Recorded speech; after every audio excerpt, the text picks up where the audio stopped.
Murthal BDPO पर कार्रवाई करने और ग्राम पंचायत के रिकॉर्ड की जांच को मुरथल तक ही सीमित करने की मांग को लेकर सोनीपत व मुरथल ब्लॉक के सरपंचों ने राज्यसभा सांसद रामचंद्र जांगड़ा को ज्ञापन सौंपा। सोनीपत ब्लॉक के सरपंच जगबीर, गौरव, प्रवेश, विजेंद्र, रोहताश, विवेक, नरेश, भीम आदि सरपंचों ने कहा कि मुरथल के ग्राम सचिव सुरजीत ने दबाव में आकर 6 अप्रैल को आत्महत्या कर ली थी। उन्होंने सुसाइड नोट छोड़ा है। सुसाइड नोट में आरोप लगाया गया है कि आत्महत्या करने के लिए बीडीपीओ ने मजबूर किया है।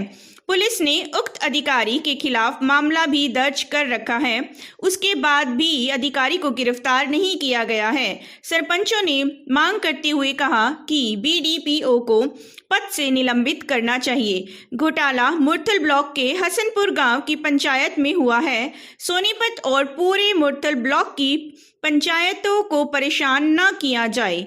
राज्यसभा सांसद रामचंद्र जांगड़ा ने कहा कि मामले की निष्पक्ष जांच करवाई जाएगी। उन्होंने कहा कि जब पुलिस ने बीडीपीओ के खिलाफ धारा 306 के तहत मामला दर्ज कर लिया है तो स्थानीय प्रशासन को तुरंत प्रभाव से उसे निलंबित कर देना चाहिए था।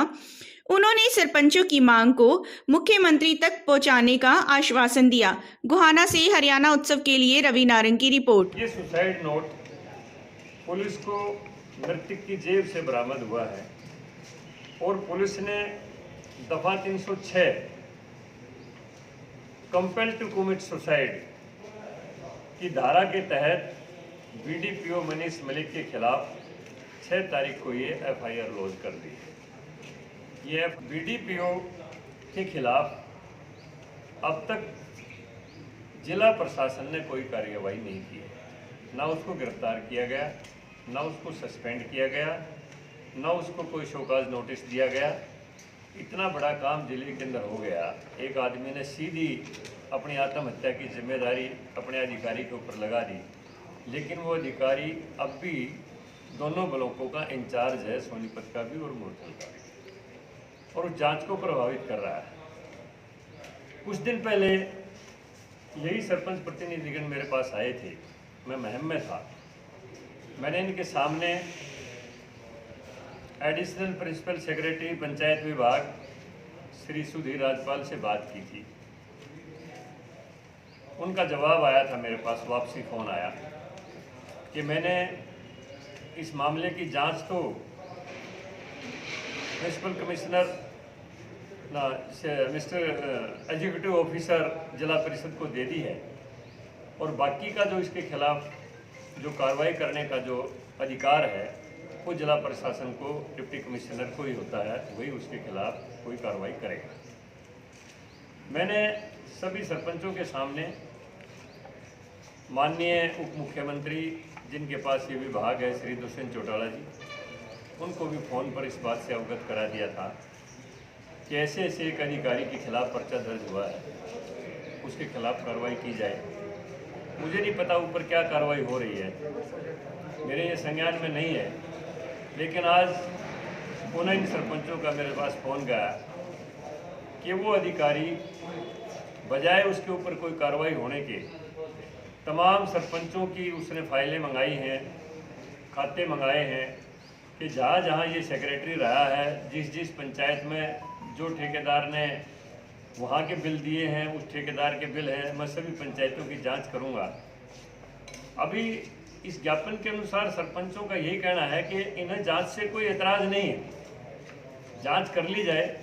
माननीय मुख्यमंत्री जी हमारे जीरो टॉलरेंस टू करप्शन की नीति के ऊपर चलते हैं, भ्रष्टाचार से कोई समझौता करते नहीं है, इसलिए सरपंचों का कहना है कि हमें अपनी जांच से कोई इनकार नहीं है, किसी भी पंचायत की जांच सरकार कर सकती है। लेकिन पहले जिस अधिकारी के ऊपर दफा 306 का केस दर्ज है और मृतक ने सीधा आरोप अपनी आत्महत्या के लिए मजबूर करने के लिए जिस अधिकारी के ऊपर लगाया है, सुसाइड नोट साथ में है, उस अधिकारी के खिलाफ कोई कार्रवाई तो की जाए, पुलिस कार्रवाई की जाए, उसको सस्पेंड किया जाए और जांच का काम अगर उसी के जिम्मे रहेगा तो फिर न्याय कहाँ से मिलेगा। इसीलिए इनका इन्होंने अभी तक पड़ी, देखिए या सरकार की कमी है सर? अभी मेरी डिप्टी कमिश्नर महोदय से भी इस विषय में बात हुई थी। जवाब चौंकाने वाला था। उन्होंने कहा कि जागड़ा जी, पंचायत के सारे खाते हिसाब किताब तो सेक्रेटरी और सरपंच ही करते हैं। मैंने कहा उपायुक्त महोदय, ये 1,67,00,000 की एफडी का टूटने का मामला है और मैं कोई अनपढ़ आदमी नहीं हूँ। सबसे बड़ा जो शुरू वाला जो मॉनिटरिंग करने वाला अधिकारी होता है किसी सेक्रेटरी के ऊपर, वो बीडीपीओ ही होता है। किसी अगर पंचायत को अपने गांव की एफडी से कोई विकास कार्य करवाना है तो पंचायत सेक्रेटरी से लिखवा के उस प्रस्ताव को बीडीपीओ को देती है। बीडीपीओ उस प्रस्ताव को डीडीपीओ को भेजता है। डीडीपीओ एक्शन पंचायती राज जो डिस्ट्रिक्ट का एक्शन होता है उसको देता है। एक्शन अपने अधिकारियों के माध्यम से उन कार्यों की फिजिबिलिटी को देखता है और फिर उनके एस्टीमेट तैयार करवाता है। एस्टीमेट तैयार करवाने के बाद पुनः डीडीपीओ के पास फाइल जाती है और डीडीपीओ अपनी सिफारिश के बाद ये डिप्टी कमिश्नर को फाइल भेजता है और डिप्टी कमिश्नर के हस्ताक्षर से वो एफडी का पैसा उसमें से निकल के और पंचायत के खाते में जाता है। उसके बाद कोई टेंडर होता है, अगर वो सरपंच के अधिकार क्षेत्र का है तो सरपंच उस काम को करवाता है। अगर 20 लाख से कुछ ज़्यादा का टेंडर है तो फिर वो जिला प्रशासन उसका टेंडर निकाल के उसका काम करवाता है। ये एक प्रोसीजर है।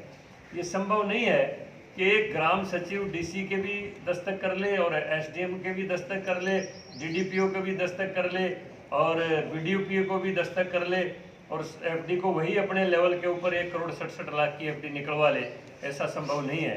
तो इसलिए मैं डिप्टी कमिश्नर की बात से मैं इस बात से सेटिस्फाइड नहीं था। मैंने उनको कहा कि पहले इसके खिलाफ पुलिस कार्रवाई करो, इसको घर बिठाओ। अगर यही आदमी जांच करेगा तो फिर न्याय कैसे होगा। तो अब उपायुक्त महोदय ने मुझे तो आश्वासन दिया था कि मैं इसके खिलाफ कार्रवाई करूंगा और हम जांच के लिए सरकार को और उच्च एजेंसी को लिख देंगे। लेकिन उसके बाद क्या कार्रवाई हुई है ये मेरे संज्ञान में नहीं है। आज ये ज्ञापन मेरे पास आया है तो मैं अपनी टिप्पणी के साथ माननीय मुख्यमंत्री महोदय को ये ज्ञापन इनका भेजूंगा और हमारी कोशिश रहेगी, क्योंकि हमारे मुख्यमंत्री पूरे हिंदुस्तान के अंदर एक ईमानदार मुख्यमंत्री के रूप में उनकी एक पहचान है और वो किसी भ्रष्टाचार से समझौता नहीं करते हैं। तो जरूर से ऐसे भ्रष्टाचारी अधिकारियों के खिलाफ कार्रवाई होगी। इसलिए ज्ञापन सौंपे आज। यो पंगा तो मुरथल ब्लॉक का है। हाँ। ये रहे मतलब सारे ब्लॉक का में क्या करे, जांच करवा रहे हैं। हाँ, और सिर्फ ये था मामला मुरथल का था। एफडी टूटी थी 1,67,00,000 की। तो अभी आप लोग क्या चाहते हो? हम तो ये चाहते हैं भाई, मतलब इस जांच को मतलब वो मुरथल ब्लॉक में करो और ब्लॉकों को भी क्यों दुखी करे।